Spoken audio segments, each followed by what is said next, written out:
Hello నమస్తే.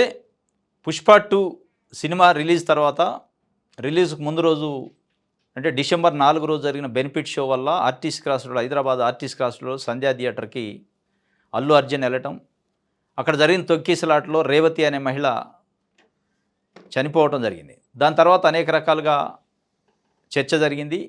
చిక్కడపల్లి పోలీసులు మాకు సమాచారం లేకుండా అల్లు అర్జున్ వచ్చిండు. దానికి సంధ్యా థియేటర్ యాజమాన్యం ప్లస్ అల్లు అర్జున్ కూడా కారణమే ఆ తొక్కిసలాటలో జరిగిన నష్టానికి, ప్రాణ నష్టానికి అని చెప్పారు.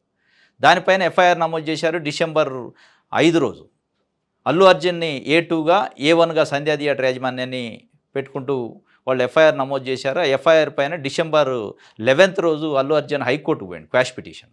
అంటే నా పైన అక్రమంగా ఎఫ్ఐఆర్ చేశారు, నాకు ఎట్లాంటి సంబంధం లేదు ఆ తొక్కిసలాటతో, నేను పోలీసులకు సమాచారం ఇచ్చే వెళ్ళాను, వాళ్ళు భద్రతా లోపం వల్ల జరిగింది కాబట్టి క్వాష్ చేయండి, ఎఫ్ఐఆర్ను కొట్టేయండి అని పిటిషన్ వేసిండు. అది రేపు మండేకి ఉంది హీరింగ్.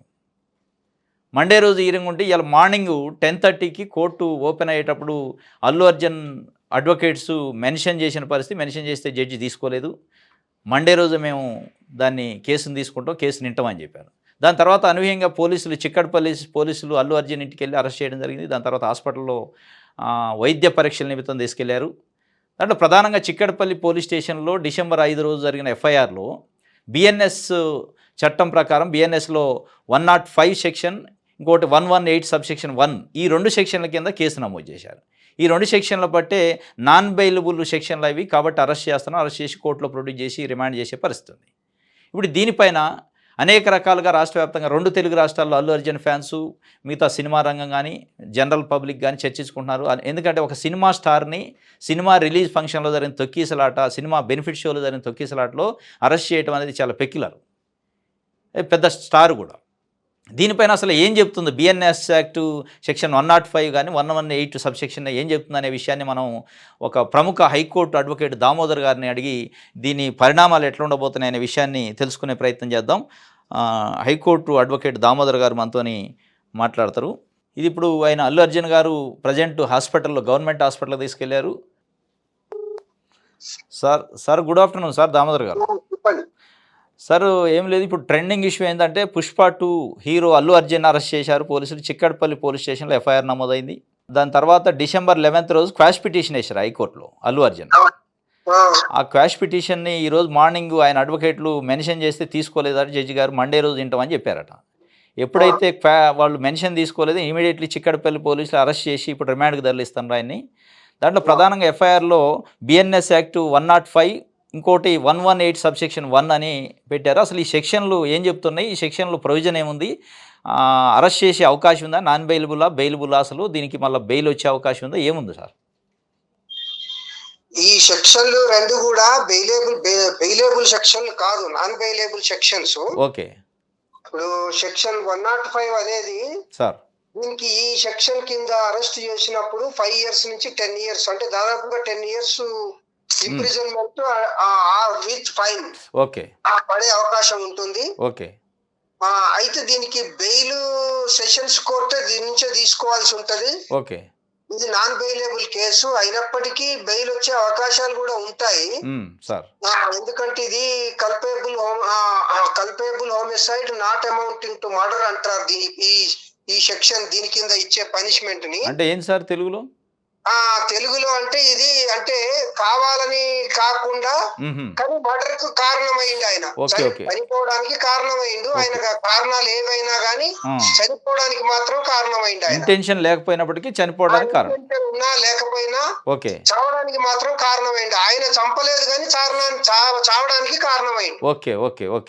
కారణమైండు. ఇది main intention of the section. ఇది 105. 105 కాబట్టి దీని కింద 10 సంవత్సరాల శిక్ష ఉంది. అయితే ఒకవేళ వేసుకుంటే బెయిల్ రావచ్చు, కాకపోతే కౌంటర్ అది ఇది అని కొంచెం టైం తీసుకొని కూడా సెషన్స్ కోర్టు బెయిల్ ఇచ్చే అవకాశం ఉంటుంది. ఇప్పుడు 118 ఏం సార్? ఈ 118 ఏమో కాజింగ్ హర్ట్, అంటే 118 అనేది వాలంటరీలీ కాజింగ్ గ్రీవియస్ హర్ట్, అంటే ఇప్పుడు అనుకోకుండా అచేతనంగా ఓకే. అచేతనంగా ఆ! హత్య చేయడం. హత్య అంటే గాయాలు చేయడం. ఓకే. ఆయనకు తెలవకుండానే జరిగిపోయింది అది. ఆయనకు తెలియకుండానే గాయాలు అయిపోయినాయి. అది డేంజరస్ గా అయిపోయినాయి. అవి వెపన్స్ యూజ్ చేసినా చేయకపోయినా ఓకే.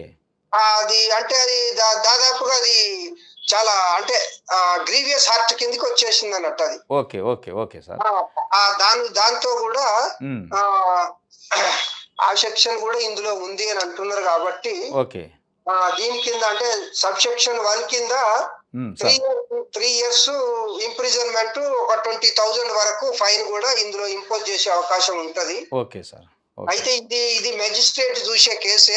ఓకే. అయితే ఇప్పుడు ఇందులో 105 పెట్టిండ్రు కాబట్టి ఈ 2 కేసులు కూడా సెషన్స్ కోర్టే చూస్తుంది. ఓకే. సెషన్స్ కోర్టే బెయిల్ మంజూరు చేయడానికి ఓకే. సెషన్స్ కోర్టుకే ఎలిజిబిలిటీ ఉంటుంది. అంటే ఇందులో ఇంకొకటి ప్రధానమైన డౌట్ ఏందంటే సార్, ఇప్పుడు రిమాండ్ చేసి మేజిస్ట్రేట్ ముందు ప్రొడ్యూస్ చేస్తారు కదా! అక్కడ ఏమైనా బెయిల్ వచ్చే అవకాశం ఉందా జైలుకి పంపకుండా?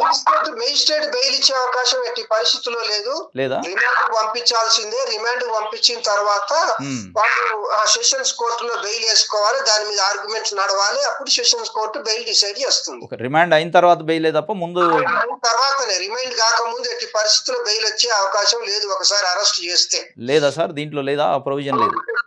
ప్రస్తుతం బెయిల్ వచ్చే అవకాశం లేదు. వాళ్ళు మామూలుగా ఆ హైకోర్టుకి వెళ్ళారు. స్టే మీరు ఏమంటున్నారు? Quash petition. మరి ఇప్పుడు రేపు రిమాండ్ చేయగానే మళ్ళీ క్వాష్ కనుక వచ్చింది అంటే ఆ! క్వాష్ లో స్టే ఇచ్చిండ్రు అనుకోండి, అప్పుడు ఓకే. మళ్ళీ అక్కడ రిలీజ్ అయ్యే అవకాశం ఏర్పడుతుంది. అంటే ఆఫ్టర్ రిమాండ్ కూడా క్వాష్ తీసుకుంటారా సార్? తింటారా? రిమాండ్ క్వాష్ తీసుకొని ఓకే. స్టే ఆఫ్ అరెస్ట్ అన్నట్టుగా అంటే అరెస్ట్ ఆల్రెడీ అయింది కాబట్టి మీరు ఓకే. బెయిల్ వేసుకోండి కింది కోర్టులో కన్సిడర్ బెయిల్ అని చెప్పి కూడా కింది కోర్టుకు డైరెక్షన్ ఇచ్చే అవకాశాలు కూడా ఉంటాయి. ఓకే. క్వాష్‌లో direction to session court, high court.